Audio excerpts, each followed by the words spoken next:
Bismillahirrahmanirrahim. ليس البر أن تولوا وجوهكم قبل المشرق والمغرب ولكن البر من آمن بالله واليوم الآخر والملائكة والكتاب والنبيين وآتى المال على حبه ذوي القربى واليتامى والمساكين وابن السبيل والسائلين في الركاب وأقام الصلاة وآتى الزكاة والمؤفون بعهدهم إذا عاهدوا والصابرين في البأساء والضراء وحين البأس أولئك الذين صدقوا وأولئك المنفقون. Madam President, Excellencies, ladies and gentlemen, Assalamu alaikum and a very good morning. I wish to congratulate Her Excellency Annalena Baerbock on assuming the presidency of the 80th session of the United Nations General Assembly. I also commend Secretary General Antonio Guterres for his bold leadership of the United Nations in testing times. Ladies and gentlemen, our world is more complex today than ever before. Conflicts are intensifying, international law is being brazenly violated, humanitarian crises are multiplying, terrorism remains a potent threat, disinformation and fake news undermine trust, climate change threatens our very survival, and more so countries like Pakistan. Today, multilateralism is no more an option, it is need of the hour. Excellencies, Pakistan's foreign policy, guided by the vision of Quaid-e-Azam Muhammad Ali Jinnah, is based on peace, mutual respect and cooperation. We believe in the peaceful settlement of disputes through dialogue and diplomacy. Last year, from this very podium, I had warned that Pakistan would act most decisively against any external aggression. Those words of mine proved true. I hope it didn't. But then that is destiny. When in May this year, my country confronted unprovoked aggression from our eastern front, the enemy came shrouded in arrogance. We sent them back in humiliation, delivering our bloody nose. Excellencies,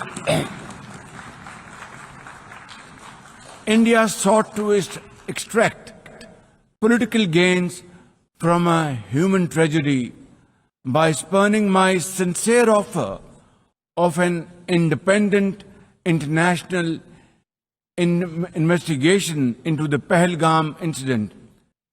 Instead, it attacked our cities and targeted our innocent civilians. When our territorial integrity and national security were violated, our response was in accordance with the right of self-defense under Article 51 of United Nations Charter. Our valiant armed forces, under the stellar leadership of Field Marshal Syed Asif Munir, mounted an operation of stunning professionalism, bravery and acumen, repulsing the enemy's attack under Air Chief Marshal Zahir Babar Sidhu. Our falcons took flight and etched their answer across the skies, resulting in 7 of the Indian jets turned to scrap and dust. A decisive response.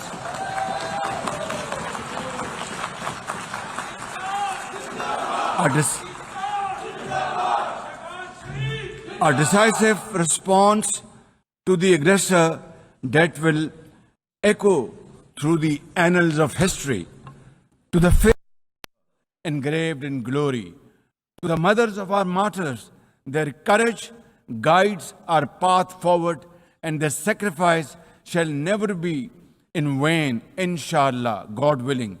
And to every Pakistani, you stood as one unbreakable wall, a bunyanum marsus. Excellencies, though in a position of strength, Pakistan agreed to a ceasefire facilities.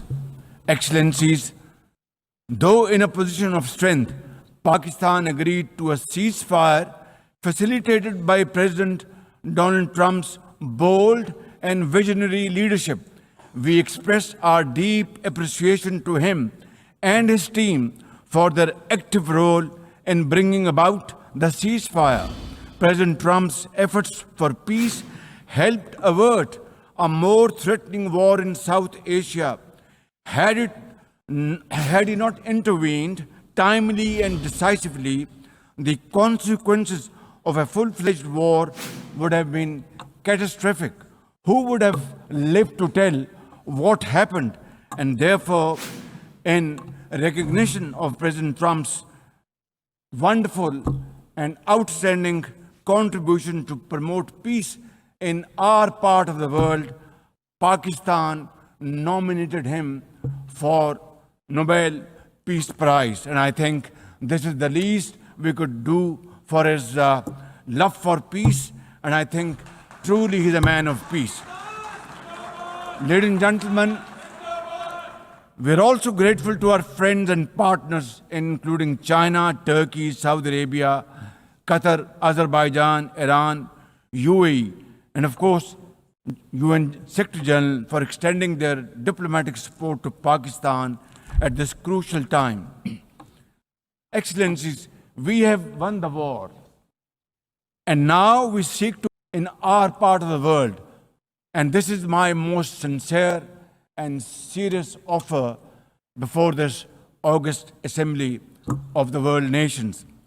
Pakistan stands ready for a composite, comprehensive, and result-oriented dialogue with India on all outstanding issues. South Asia requires, ladies and gentlemen, proactive rather than provocative leadership.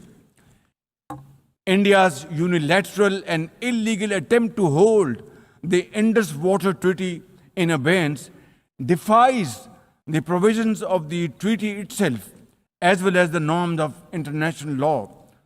Pakistan has made it abundantly clear, and let there be no doubt once again in anybody's mind, as I said last year in this hall, from this podium, we will definitely and ardently defend, inshallah, the inseparable right of our 240 million people on these waters. To us, any violation of this Indus Treaty represents an act of war.